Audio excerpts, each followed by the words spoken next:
tassa bhagavato arahato sama sambuddhassa. Namo tassa bhagavato arahato sama sambuddhassa. Namo tassa bhagavato arahato sama sambuddhassa. Mendengarkan dhamma pada saat yang tepat adalah berkah utama.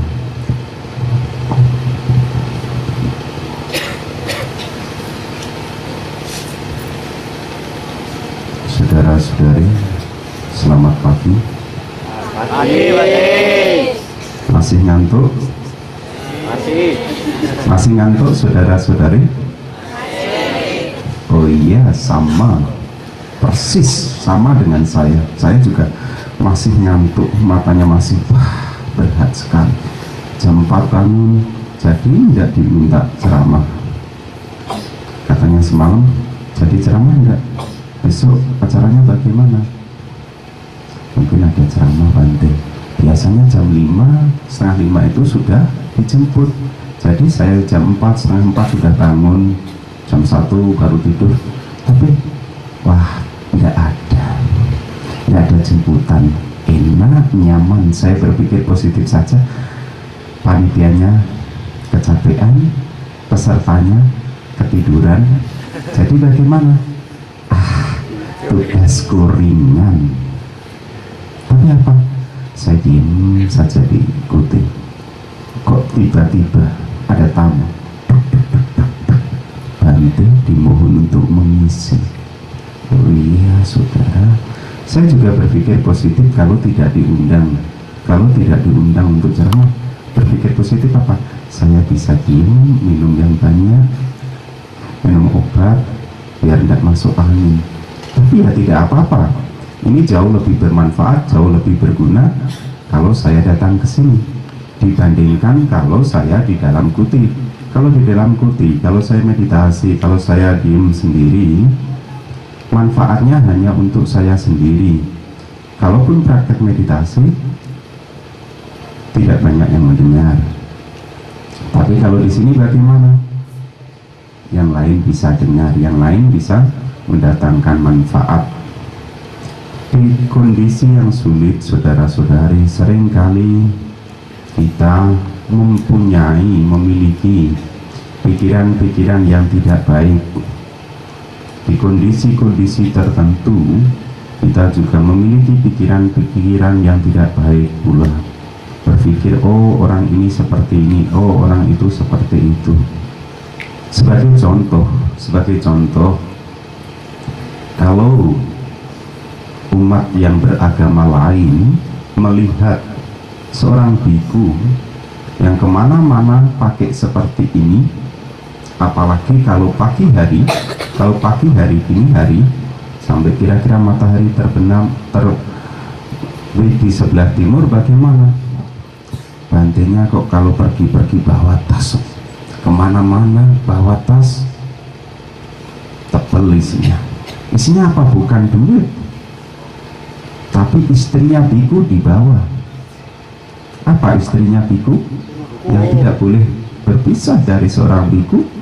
Kalau saudara yang punya suami, punya istri, punya pacar, pacarnya bisa ditinggal di Temanggung.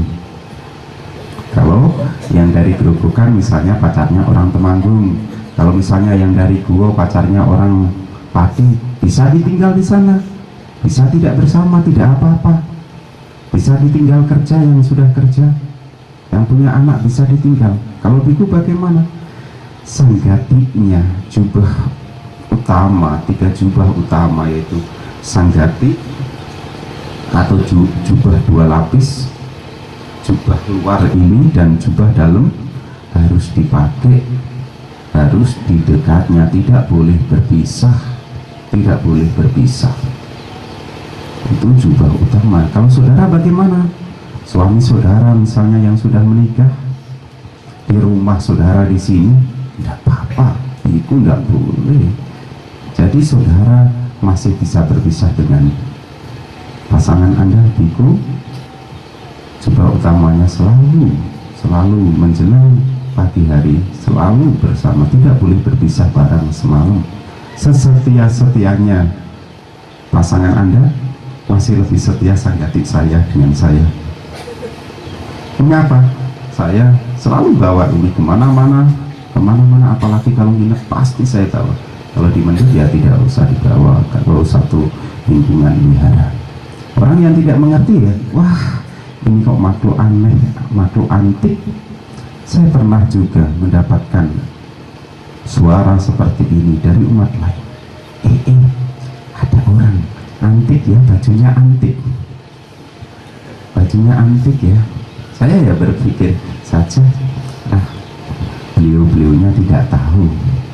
Karena kebetulan waktu itu saya diajak umat, ada acara manula untuk jalan-jalan ke puncak sana, ke Bandung. Bagaimana? Ya pakai seperti ini, dikatakan antik ya pakai itu. Oh iya, saya berpikir positif saja. Bagaimana? Nah di puncak itu di Bandung, di Tangkuban Perahu dingin, jadi pakai selimut aja. Ini kan mirip-mirip selimut loh. Ada juga anak kecil, Bante kok pakai selimut terus kok Bante? Iyalah wong dingin, bantenya nggak tahan. Bantenya rambutnya seperti itu terus, nggak pernah panjang-panjang, sangat panjang. Ya enggaklah ya saudara, nanti kalau panjang nanti malah dikira umat awam. Saya katakan seperti itu. Banyak yang berpikiran tidak baik. Wah ini stres lah kalau rambutnya pendek, apalagi kalau wanita rambutnya dipotong pendek. Wah di dalam lingkungan masyarakat bagaimana? Stres baru patah hati. Tapi ini yang di depan saya tahu dengan persis bukan patah hati, tidak patah hati. Rambutnya dipendeki karena wajib militer dari kampusnya untuk ikut program Atasilani di Wihara Mendut tempo hari. Mengapa Bante tahu? Karena Bante yang jadi ketua panitianya. Saya tahu, saya yakinnya yang jadi pemimpin pejabat tidak akan marah, karena saya mengerti sejak dia masih kanak-kanak sampai sudah berani pacaran sekarang ini. Saudara-saudari, orang-orang kadang-kadang yang merasa cantik akan berpikiran yang jelek-jelek kalau yang jelek datang. Misalnya saja temennya yang banyak jerawat, orang kok jelek gitu. Wah ini dekat-dekat pasti mau pinjam apa. Kalau yang pintar bagaimana? Juga seringkali muncul pemikiran-pemikiran jelek, pikiran-pikiran jelek yang muncul dari orang pintar. Bagaimana? Kalau melihat yang bodoh, ini males belajar, paling dekat-dekat ini mau ujian, mau apa? Mau minta contekan, engkau warai yo, nanti diajari ya saya. Kalau yang cantik juga demikian, dekat-dekat nanti minta resep supaya cantik. Yang kaya bagaimana kalau ada temennya yang datang? Nah dia datang, jangan-jangan nanti dia mau pinjam uang, mau minta ini, minta sumbangan. Pernahkah itu terlintas dalam benak saudara? Pernahkah itu terlintas dalam benak saudara-saudari? Saya pernah. Kalau Anda mungkin saya tidak tahu, tapi saya pernah sebagai orang yang masih dalam taraf belajar walaupun memakai jubah. Saya kadang-kadang juga muncul pemikiran jelek, ini kok seperti ini, wah tidak baik seperti itu. Cuma saja masalahnya bagaimana? Ya cepat disadari, ini jangan dilanjutkan, ini tidak baik, sudah berhenti. Kalau dilanjutkan bagaimana? Wah pemikiran yang negatif, pemikiran yang tidak baik itu membelenggu kita, membuat kita tidak bisa maju. Selama pikiran-pikiran jelek, selama pikiran-pikiran yang negatif atau negatif thinking itu masih ada di dalam kehidupan kita, siap-siaplah Anda untuk terbelenggu. Hendaknya kita dalam situasi, dalam suasana yang bagaimanapun juga, hendaknya berpikir yang positif, yang bodoh berpikir positif. Bagaimana? Tak selamanya aku bodoh. Yang miskin bagaimana? kemiskinan tak menjadi milikku selamanya. Suatu saat kalau saya berjuang dengan sungguh-sungguh, saya bisa kaya. Kayak apa? Ya kayak orang, kayak apa? Yang jelas kayak apa? Kayak teman kalau Anda mau bergaul. Di sini saya perlu katakan berpikir positif itu baik. Kalau saya lihat saudara-saudari, di antara saudara-saudari mungkin Pak John ini, Pak Sarjono yang paling tua di antara saudara-saudari. Saya kenal beliaunya sejak beliaunya masih aktif di Patea, masih muda, masih belum punya pasangan hidup, sampai sekarang sudah punya anak ya. Beliau tetap aktif. Kalau saya berpikir, oh baik. Kalau yang lain bagaimana?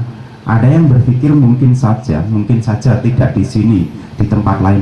Ya wis tuwek ngono, wis tuwa, maaf ya pakai bahasa yang halus sekali.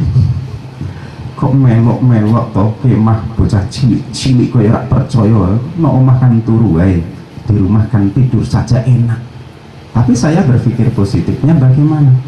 Pak Sarjono ini ikut kemah Patria sejak Patria mengadakan pekan kemah bakti Dharma yang pertama di Kunir, di Jepara ya.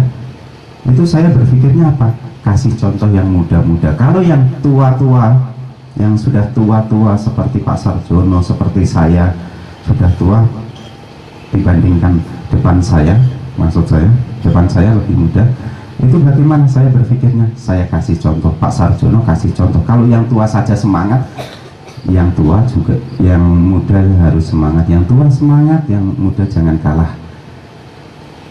Usia boleh tua tapi semangat jangan kalah dengan yang muda-muda. Berkaitan dengan berpikir positif ini, sesungguhnya Sang Buddha mempunyai murid yang baik, yang menjadi contoh, yang menjadi suri teladan dalam mengembangkan pikiran yang positif, pikiran yang baik. Di dalam Majjhima Nikaya Punawada Sutta, pernah baca Majjhima Nikaya Punawada Sutta saudara-saudari? Pernah baca belum? Kitab sucinya umat Buddha apa? Agama Buddha? Majjhima Nikaya termasuk Tipitaka tidak? Masuk. Pernahkah Anda baca? Belum. Aduh kasihan. Tapi saya berpikir positif lagi, belum baca Tipitaka lengkap, belum baca Majjhima Nikaya saja saudara sudah hebat-hebat, sudah rajin-rajin seperti ini. Apalagi kalau saudara-saudari sudah baca Tipitaka lengkap yang terdiri dari 84.000 bagian itu, dan Anda praktek, wah Anda arahat semua. Di dalam Punawada Sutta itu, Majjhima Nikaya itu dijelaskan, suatu ketika Sang Buddha didatangi oleh murid beliau yaitu Bante Puna. Bante Puna ini seorang biku, yang disebut Bante itu ya biku. Ini Bante Puna ini meditasi, datang ke tempatnya Sang Buddha, biku ke tempatnya umat, ke tempatnya gurunya, ke tempatnya Sang Buddha. Minta apa? Yang jelas bukan minta uang, bukan minta jubah, tetapi minta nasihat. Demikian juga hendaknya kalau umat datang ke biku, ya jangan minta yang aneh-aneh, mintanya apa? Nasihat. Mintanya nasihat dari Bante Puna ini ya meditasi. Oh bagaimana Bante kalau seperti ini, kalau saya ada masalah seperti ini, bagaimana cara mengatasinya? Kalau kita bagaimana?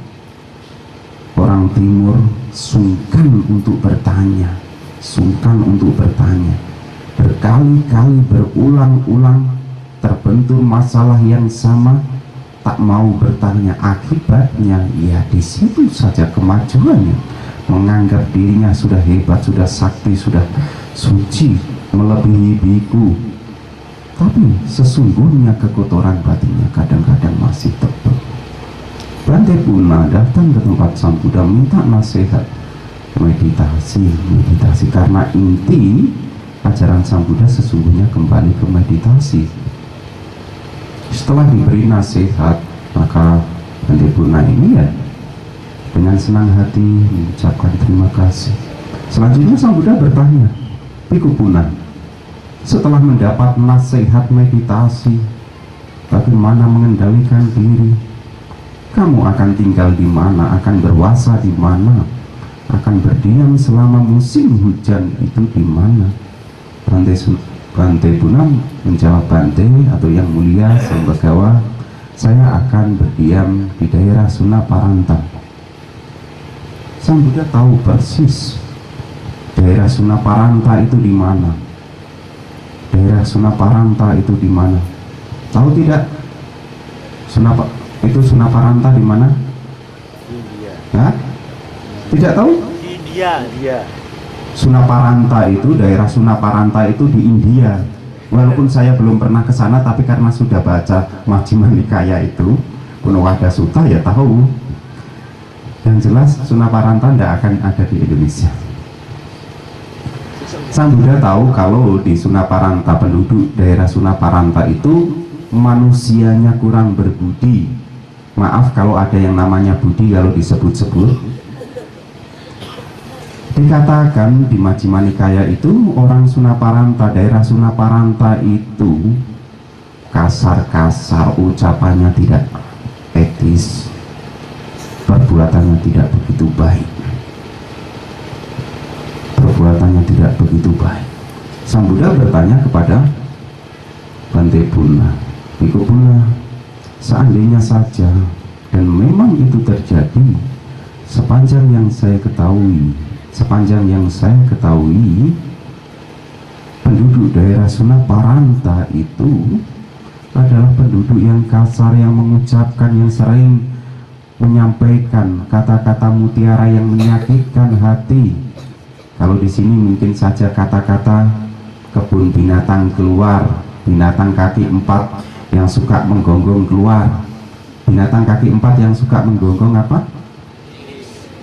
Oh, sama dengan di daerah saya di sana juga. Kalau marah, penduduk di daerah itu mengucapkan kata-kata mutiara yang sesungguhnya itu binatang-binatang, kebun binatang yang tidak pantas diucapkan. Kata-kata mutiara yang keluar tidak pada tempatnya. Pokoknya kata-kata yang tidak baik. Apa yang akan kau lakukan? Pemikiran apa yang akan muncul di pikiranmu, Biku Purna? Tahu jawabannya bagaimana? Sang Bhagawa, seandainya saja nanti penduduk Sunaparanta itu saya dikatakan jelek-jelek, dijelek-jelekan, dicaci maki, dimarahi, saya akan berpikir positif. Saya akan berpikir positif bahwa penduduk Sunaparanta itu baik hati, baik semua. Mengapa saya katakan baik hati, baik semua, pikirannya baik? Karena mereka hanya menyampaikan kata-kata kasar, kata-kata yang tidak bermanfaat. Mereka tidak sampai memukul saya, melukai saya dengan tongkat mereka, dengan tangan mereka, dengan alat-alat penyiksa mereka. Bagaimana kalau diri kita, kalau kita mendengar digosipkan, kalau kita mendengar dimarahi, dicaci maki, dijelek-jelekan, apalagi cantik, dijelek-jelekan, bagaimana? Wajarnya saudara-saudari marah tidak? Marah tidak? Oh, berarti Anda belum seperti Bante Purna. Bante Purna tidak dicaci maki, dijelek-jelekan. Baik hati hanya dicaci maki, tidak sampai dilukai dengan tangan. Terus Sang Buddha bertanya, semakin lama menjadi lebih tinggi lagi. Seandainya saja tidak hanya dicaci maki, tidak hanya dijelek-jelekan, walaupun dirimu jelek, tetapi kamu dipukul dengan tangan, dilukai dengan tangan, ditonjok dengan tangan, ditendang dengan kaki. Apa yang akan muncul di dalam pikiranmu, Biku Purna? Bante Puna ini masih luar biasa, sudah luar biasa. Bagaimana luar biasanya? Bante, kalau saya dipukul, dicaci maki, tidak apa-apa, dipukul dengan tangan mereka, ditendang dengan kaki, untuk samsak hidup, latihan bertinju penduduk Sunaparanta, dipakai sebagai latihan sepak bola, badan ini bagaimana? Baik sekali penduduk Sunaparanta ini. Mengapa baik sekali? Mengapa baik sekali, Bante? Karena mereka tidak melempari saya dengan bongkahan-bongkahan. Bongkahan apa misalnya? Bongkahan batu, bongkahan tanah. Itu dikatakan baik. Jadi kalau saudara-saudari yang misalnya digigit temennya, ada temennya yang suka gigit, bagaimana? Yang gigit saya itu baik sekali. Kenapa? Enggak membawa pentungan ke saya. Kalau saya dibawakan pentungan, saya berpikir itu mungkin untuk tongkat. Berkaitan dengan gigit menggigit ini, saudara-saudari, saya pernah mempunyai pengalaman yang baik. Sebelum saya memakai jubah, sewaktu masih pakai celana, pakai baju biasa sebagai umat awam, tidak berbeda dengan saudara-saudari. Kalau malam masih bisa beli sate, kalau malam masih bisa cari makan, kalau lapar bisa buat makanan sendiri. Ada anak yang mempunyai kebiasaan apa? Kalau dia ini gregetan, bagaimana? Gigit. Mas Nugroho itu dulu pernah digigit sampai waduh. Teman-temannya yang perempuan, karena anak ini kebetulan perempuan, bagaimana? Gigit juga. Temannya ampun, aduh. Suatu saat anak ini di dalam kamar di Wihara Lasem sana, di Wihara Ratana Wana Arama sana, pas mau ada acara, gigit temennya, ditantang gini, kamu berani gigit Mas Pri? Katanya berani, siapa takut. Yang Mas Pri itu di luar dengar, jengkel juga ternyata manusia itu masuk. Siapa yang mau gigit Mas Pri itu tadi? Tuh Bante, saya tidak usah sebut namanya, karena nanti kalau saya sebut nama orang itu, karena orangnya ada di sini, nanti wajahnya seperti kepiting rebus, seperti udang rebus merah padam. Bagaimana? Begitu masuk, siapa yang menggigit? Ampun. Wajahnya langsung pucat, saudara. Kalau sekarang ada yang seperti itu, misalnya teman saudara ada yang masih suka gigit seperti itu, bagaimana? Bagus anakku. Kamu mungkin saja kalau ada teman yang punya sahabat atau kerabat yang seperti itu, anggap saja mungkin makhluk-makhluk alam lain yang lahir kembali yang suka gigit. Biasanya apa? Saya tidak sampai hati ngomong gitu, saya anggap ya namanya anak kecil gitu. Sekarang masih suka gigit tidak? Masih, Bante. Lu anak mana tuh itu? Ya tahu Bante. Dia baru tumbuh kan. Yang jelas saya tahu persis nama dan alamat ada dewan redaksi. Tapi sekarang anak ini kalau ketemu saya, ketemu yang lain, apalagi ketemu orang yang pakai jubah coklat, saya yakin tidak akan berani gigit. Kenapa? Jubah coklat kalau didekati anak perempuan itu juga sudah mikir-mikir, aduh, ini gimana kok gak ada anak laki-laki. Saya juga khawatir kalau ada anak perempuan, apalagi cuma satu, dekat-dekat itu anak kecil itu. Wah, saya juga khawatir apa? Kadang-kadang mereka ini mau pegang-pegang. Karena saya pernah punya pengalaman yang kurang begitu baik. Waktu menengok umat yang sakit di rumah sakit malam-malam, jam 10 malam, sebelum masuk ke ruang orang yang sakit ini, nunggu di lobi, berdiri saja untuk lapor dulu. Ada anak kecil mondar-mandir mengitari saya, dilihati saya diam saja, berpikir saya pengen dilihat kali, pengen orang terkenal gitu. Apa yang terjadi? Anak perempuan itu pas di belakang saya tarik jubah ini, saudara. Waduh, deg-degan saya. Wah, aduh, gimana ini? Ya, yang ngantar saya nggak mengira kalau anak kecil itu mau tarik-tarik jubah saya. Tapi saya berpikir ya, setelah selesai ya mungkin pengen ngerti jubah yang bagus ini. Seandainya saja Biku Puna, seandainya saja kamu tidak hanya dilukai tetapi kamu dilempar dengan bongkahan batu, bongkahan tanah, bongkahan besi, apa yang akan muncul di pikiranmu, saudara-saudari? Apa yang akan muncul di pikiranmu? Kalau Bante Puna jawab bagaimana? Saya akan berpikir, baik Bante, mereka yang melempari saya dengan batu, dengan bongkahan-bongkahan besi, bongkahan-bongkahan tanah, bongkahan-bongkahan batu cadas, itu baik hati, sangat baik hati. Mengapa mereka tidak membawa tongkat untuk memukul saya? Kira-kira lebih sakit mana kalau dilempar dengan batu dengan dipukul dengan tongkat? Kalau dilempar dengan batu atau bongkahan-bongkahan yang lain, ada kemungkinan untuk tidak tepat mengenai sasaran. Ada kemungkinan untuk tidak tepat mengenai sasaran. Jadi, wah, masih happy saja, masih bisa senyum-senyum.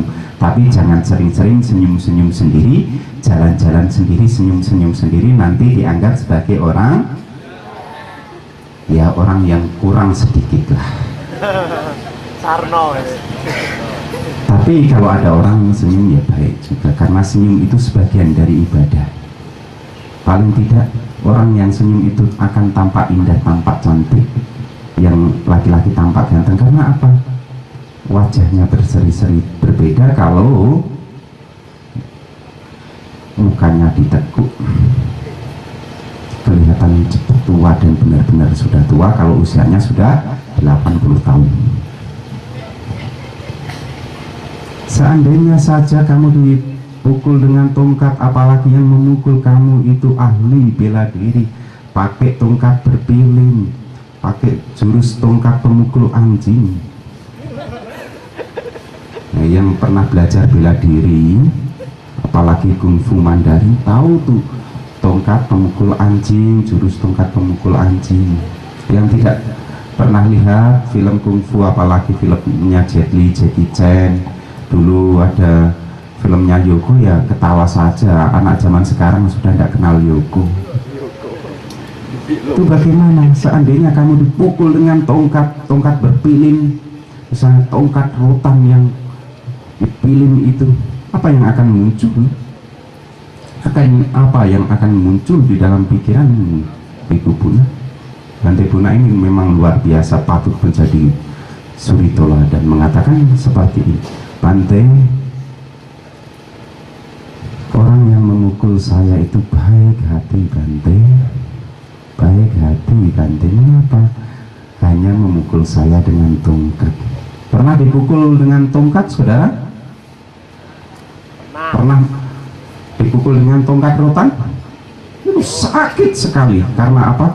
Tongkat rotan itu kalau dipukulkan itu akan seperti pegas balik lagi, sakit sekali. Kalau saya tidak dipukul dengan tongkat, tetapi saya pernah makan yang namanya rotan. Benar, saya pernah makan rotan.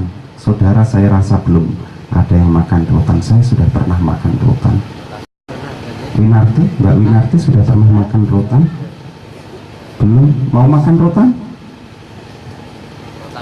Kalau pengen makan rotan, ke Lombok dulu sana, ke Pulau Lombok. Di Lombok itu ada sayur rotan. Benar, rotan itu, tetapi bukan rotan yang sudah tua itu, rotan yang muda-muda itu. Kalau di sini ya mirip-mirip dengan bambu yang muda itu. Saya waktu makan, apa ini kok seperti ini rasanya? Saya kira nangka muda. Ternyata apa? Setelah selesai, itu tadi apa? Oh, itu tadi Samanera, yang Samanera makan sayur yang itu tadi rotan. Wah, ini sebagai bahan ceramah ini. Saya pernah makan rotan, Anda belum pernah, tapi Anda ada yang sudah pernah dipukul pakai rotan. Seandainya Anda dilukai tidak dengan tongkat, tetapi dilukai dengan pisau di kubunan, apa yang akan muncul di dalam pikiranmu? Bante Guna ini mengatakan, Bante, kalau saya dilukai dengan pisau, disayat-sayat dengan pisau, dirobek-robek kulit saya ini dengan pisau, saya akan berpikir positif bahwa mereka yang melukai saya dengan pisau ini, mereka baik hati semua. Mengapa? Mereka hanya melukai saya dengan pisau, tidak memakai alat penyiksa yang lebih kejam lagi. Kalau dilukai dengan alat penyiksa yang lebih kejam, bagaimana? Mereka baik hati semua, mereka tidak sampai membunuh saya. Kalau mereka sampai membunuhmu, bagaimana? Mereka juga baik hati semua. Kenapa? Mereka mempercepat proses saya berpindah alam, mempercepat proses saya untuk latihan kesabaran, mempercepat latihan kesabaran saya. Karena sesungguhnya kesabaran itu bukan di telinga, bukan di kulit, bukan di badan ini. Intinya adalah saudara-saudari, kita ini dalam situasi bagaimanapun, kalau kita membahas Punawada Sutta itu, kita itu harus berpikir positif, berpikir yang baik-baik. Walaupun keadaan buruk terjadi, kalau kita bisa berpikir positif, mengambil hikmah di balik musibah, di balik tragedi selalu tersimpan pelajaran yang berharga, bagaimana? Ya, sangat baik sekali kita bisa maju. Tetapi begitu pemikiran-pemikiran jelek muncul dan kita pelihara dengan senang hati, kita ulus-ulus, kita sayang sekali tidak mau berubah, ya begitu-begitu saja, yang memang begitu, bukan kenapa begitu, Bante. Saya juga berpikir positif juga. Kalau saya lihat sampah-sampah, kalau tempo hari saya ceramahnya tentang manusia sampah spiritual, di antara sampah-sampah plastik, sampah-sampah yang kelihatan itu sesungguhnya ada yang lebih berbahaya. Kalau saya sekarang lihat sampah-sampah yang berserakan ini, saya berpikir positif juga. Oh, baik hati juga anak-anak ini. Jadi bagaimana anak-anak nanti habis puja bakti ini, saya harapkan bagaimana kerja bakti, buang ambil sampah-sampah, kan baik. Kesempatan untuk berbuat baik, tidak mengotori lingkungan. Mau tidak, saudara-saudari? Mau tidak? Iya, janji Anda, janji Anda ku nanti di sini praktekkan. Awas kalau tidak. Jadi nanti habis acara ini bersih-bersih sampah ya. Yang dulunya suka mencaci maki, kalau dulunya mendengar caci makian tidak tahan, sekarang cobalah untuk berdiam. Kalau yang dulunya suka memukul atau dipukul, cobalah sekarang berhenti. Yang dulunya suka menggigit, bagaimana? Ya sekarang jangan gigit-gigitan ya. Ya Mas Haji ya, Mas Haji tidak suka gigit toh ya. Belum Cina. Kalau saya sering katakan, galak neng ojo celutak, yo ojo ngletak. Galak itu bahasa Indonesianya apa ya? Sangat. Karena bahasa Indonesia itu sesungguhnya masih miskin dalam tata bahasa, dalam grammar itu. Bahasa Jawa jauh lebih banyak. Galak neng rak celutak lan orang ngletak. Kelihatannya menakutkan, galak, tetapi orang celutak tidak suka mengambil, orang letak tidak menggigit. Jadi bagaimana kalau ada yang seperti itu, ada teman yang seperti itu, berpikir positif, latihan kesabaran. Guru kesabaranku datang, terima kasih guru kesabaran. Kalau ada yang datang misalnya mencaci maki, terima kasih, tidak usah bayar. Coba kalau ngundang guru kesabaran harus bayar berapa? Ngajari kesabaran, ngundang guru, ngundang Bante misalnya ceramah di tempat saudara, berapa biaya yang Anda keluarkan? Harus jemput, harus kasih makan, pulang harus diantar. Cobalah untuk berpikir positif dalam kondisi apapun juga. Yang kaya jangan sombong, yang miskin juga jangan rendah hati, rendah diri. Artinya dalam setiap kehidupan itu, cobalah berpikir positif. Yang sedang berpacaran, kalau pacarnya sedang bepergian, tidak usah berpikir yang sebentar-sebentar curiga. Kalau sampai malam belum juga datang, kalau malam minggu tidak cepat-cepat wakuncar, ya berpikir saja mungkin banyak kerjaan di kampus, mungkin sedang cari uang di mana, seperti itu. Tidak terus perang SMS, wah kamu selingkuh ya, awas ketahuan. Saya seringkali memperhatikan anak-anak muda, bahkan menjadi, saya katakan biku itu mirip-mirip dengan tong sampah. Kalau masyarakat, kalau umat mempunyai masalah, pacarnya nakal, selingkuh, nilainya jelek, datangnya ke biku.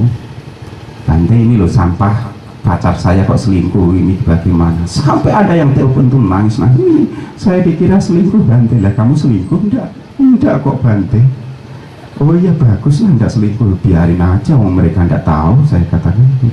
Seringkali perang SMS, perang kata-kata, sampai diem-dieman gitu, ngambek sehari nggak mau ketemu, tapi besoknya kangen lagi. Itu anak-anak yang kuliah banyak yang seperti itu. ABG apa ya? Angkatan BBG. Itu bahasa gaul sekarang ya. Anak baru gede ya, bukan anak baru gendeng ya. Wah, kalau sudah itu biasanya bagaimana? Bante, ini loh, si A ini loh suka marah gini loh Bante, masa dia ngambek gini-gini. Bantenya jadi seperti mirip-mirip. Kalau seperti dan mirip-mirip itu kan tidak sama. Mirip-mirip tong sampah, jadi ya terimalah sampah-sampah itu ditampung. Bagaimana kalau sudah penuh, ya dibuang ya Mas Haji ya. Jadi berpikirlah positif. Kalau Mas Haji misalnya digigit temennya, digigit sebelahnya, atau digigit calon iparnya, ya diem saja, tapi jangan ganggu calon ipar ya, nanti dimarahi kakak. Berpikir positif saja. Kalau saudara berpikir, kalau saudara dilukai, disakiti, digigit balas gigit, saya akan kasih contoh yang bagus sekali. Mirip-mirip, Anda mirip-mirip seperti itu kalau Anda praktek seperti itu. Seandainya saja saudara jalan-jalan pagi-pagi, jogging, bahasa kerennya jogging, bahasa biasanya apa? Jalan pagi-pagi. Di satu perkampungan yang di situ banyak anjing-anjing gila kena rabies karena belum disuntik vaksin rabies. Anjing ini merasa terganggu dengan Anda lewat, menggigit saudara, menggonggong terus menggigit. Karena Anda ini tidak tahan, kalau Anda dicaci maki, balas caci maki, ini seperti Anda digigit anjing, tidak terima. Mosok saya kok digigit anjing, saya manusia kok digigit anjing, mana tahan Bante, balaslah, digigit balas gigit. Jadi kalau digigit anjing, balas gigit anjing, bagaimana? Rica. Waduh, ini anak-anak enggak karu-karuan. Jadi kalau Anda ingat itu saudara-saudari, Anda ingat itu saudara, bagaimana? Enggak jadi menggigit. Kenapa? Kalau digigit anjing, balas digigit anjing, berarti mirip-mirip dengan anjing. Padahal saudara ini kakinya dua, anjing kakinya, anjing menggonggong, saudara berbicara. Jadi kalau saudara tidak mau dipersamakan dan disama-samakan, dibanding-bandingkan dengan anjing, jadi kalau dilukai, disakiti, dicaci maki, bagaimana? Senyum-senyum saja. Terima kasih, bagus. Tapi besok jangan diulang lagi. Kenapa? Kalau Anda disakiti terus Anda sabar, temennya, wah coba lagi lah ya, saya mau coba lagi. Ya lama-lama namanya orang belum mencapai tingkat kesucian tertinggi, bagaimana? mengarah awas itu. Jadi lebih baik yang suka menggigit, suka mengeluarkan kata-kata mutiara, binatang-binatang kaki empat yang tidak sebagaimana mestinya untuk dikeluarkan karena tinggal di tempat jorok, makan di tempat itu, di tempat yang jorok itu tidak bisa membedakan tempat yang bersih dan tempat yang kotor, maka bagaimana? Iya, tinggalkan itu, maka Anda akan hidup bahagia, bikin hidup lebih happy. Jadi setiap hari, setiap saat bisa senyum-senyum saja. Yang jelas Anda semua bisa, saya lihat Anda mempunyai potensi kalau Anda mau kembangkan. Inilah kiranya yang perlu Bante sampaikan pada kesempatan pagi hari ini. Semoga ini menjadi bekal saudara dalam kehidupan saudara setelah Anda pulang dari acara Pekan Kemah Bakti Dhamma ini. Setelah mendengar menjadi mengerti, setelah mengerti menjadi jelas, setelah jelas praktek dalam kehidupan sehari-hari. Selanjutnya ada perubahan ke arah yang lebih baik, menjadi lebih baik dan lebih baik lagi, sehingga bersama-sama menjadi orang yang baik. Akhirnya yang dinanti-nanti, yang ditunggu-tunggu saudara-saudari, tibalah waktunya, tibalah saatnya Bante harus mengakhiri dengan Satisata Bhavantu Sukhita. Semoga semua makhluk berbahagia.